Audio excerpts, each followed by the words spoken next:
చిన్ననాటి విద్యార్థుల స్నేహితుల కలయిక నేటి తరం పిల్లలకు మార్గదర్శకంగా ఉంటుందని డైరెక్టర్ ఆఫ్ వెల్త్రో గ్రూప్స్ యుఏఈ సినీ నిర్మాణ international ambassador doctor Gopichand Vallabhaneni పేర్కొన్నారు. కాకినాడ మెక్లారిన్ హైస్కూల్ 10వ తరగతి 1991 బ్యాచ్ పూర్వ విద్యార్థుల ఆత్మీయ కలయిక స్థానిక కాస్మోపాలిటన్ క్లబ్లో ఘనంగా జరిగింది. ఈ కార్యక్రమానికి ముఖ్య అతిథిగా డాక్టర్ గోపిచంద్ వల్లభనేని హాజరై సుదూర ప్రాంతాల నుంచి విచ్చేసిన మెక్లారిన్ స్కూల్ 1991లో ఎస్ఎస్సీ చదువుకున్న విద్యార్థులను కలుసుకుని తమ చిన్ననాటి అనుభూతులను పంచుకుని మధుర స్మృతులను గుర్తు చేసుకున్నారు. ఈ సందర్భంగా ఆయన మాట్లాడుతూ ఇటువంటి ఆత్మీయ సమ్మేళనం ద్వారా వర్ణించలేని మధుర అనుభూతితో పాటు తమ చిన్నారులు స్ఫూర్తి పొంది మంచి భవిష్యత్తు కోసం లక్ష్యాలు నిర్దేశించుకునేందుకు దోహదపడతాయన్నారు.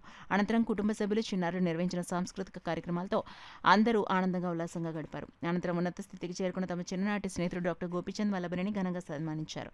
ఈ కార్యక్రమంలో ఎంకేఎం చిస్టి, చిక్కం శ్రీనివాస్, అమర్నాథ్, ఆదినారాయణ, సత్యనారాయణ, గిడ్డి, రత్నకుమార్, సుభాష్ని, జయసుధ, శ్రీదేవి, రాణి, మోక్షాత్ దేవి తదితరులు పాల్గొన్నారు. నాకున్న స్థాయిలో నేను చిన్నప్పటి నుంచి నేను 10 మందిని చదివించాను, 10 మందిని పెంచాను, 10 మందికి పెళ్లి చేశాను. ఈ రోజుకి నా ఆర్మీ వల్లభనేని చారిటబుల్ స్టూడెంట్స్లో నేను చాలా మందిని చదివిస్తూ ఉంటాను. నేను ఎప్పుడు అంటే బయటికి రానివ్వగానే చాలా హైదరాబాద్ చాలా స్కూల్స్లో కాలేజ్లో మా పిల్లలు చదువుతూ నేను మనం ఇచ్చిన డొనేషన్స్ చదువుతూ ఉంటారు. నేను తెలంగాణలో 3 విలేజ్ని అడాప్ట్ చేసుకున్నాను. నేను 3 విలేజ్లు అడాప్ట్ చేసుకుంది. ఎస్పెషల్లీ షెడ్యూల్డ్ ట్రైబ్ అంటే బాగా వెనకబడిన లంబాడి తండాలు మనం అడాప్ట్ చేసుకున్నాం. అక్కడ మనం శిక్షణ తరగతులు ఇస్తున్నాం, స్కిల్ డెవలప్మెంట్ ఇస్తున్నాం, డబ్బులు ఇస్తున్నాం. వాళ్ళు చేసిన సస్టైనబుల్ ప్రాజెక్ట్స్ని మనం అమ్మి మళ్ళీ అదే డబ్బుల్ని వాళ్ళకి ఇచ్చి ఆ విలేజ్ డెవలప్ అవడానికి మనం ఉపయోగపడుతున్నాం, దోహదపడుతున్నాం. చాలా మందిలో మార్పు తేవడానికి మనం ప్రయత్నిస్తున్నాం. ఇదంతా నాకు ఎలా వచ్చిందంటే నాకు ఎవరు నేర్పించలేదు, కాకినాడ నేర్పించింది. నాకు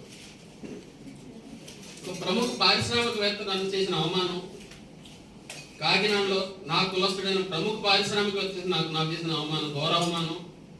ఒక ప్రముఖమైన బ్యాంకులో నేను చిన్న ఎన్ఎంఆర్గా చేసేవాడిని.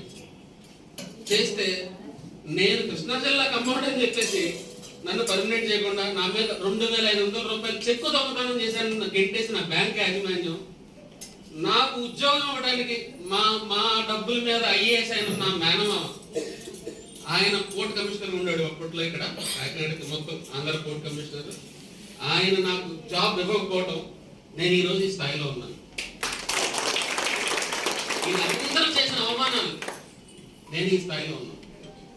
సో క్రైసిస్ని మంచిగా మలుచుకోండి. కష్టం వచ్చింది కదా అని కుంగిపోవద్దు. ఎవడో హెల్ప్ చేస్తాడు, ఆడెవడో చేస్తాడు, ఈడెవడో చేస్తాడు అనుకోవాలి. మనకు లక్ష్యాలు ఉండాలి, మనం ముందుకెళ్ళాలి. డబ్బే కాదు, బుర్ర కూడా పనిచేస్తుంది. నాకు డబ్బు ఉండి నేనే బయట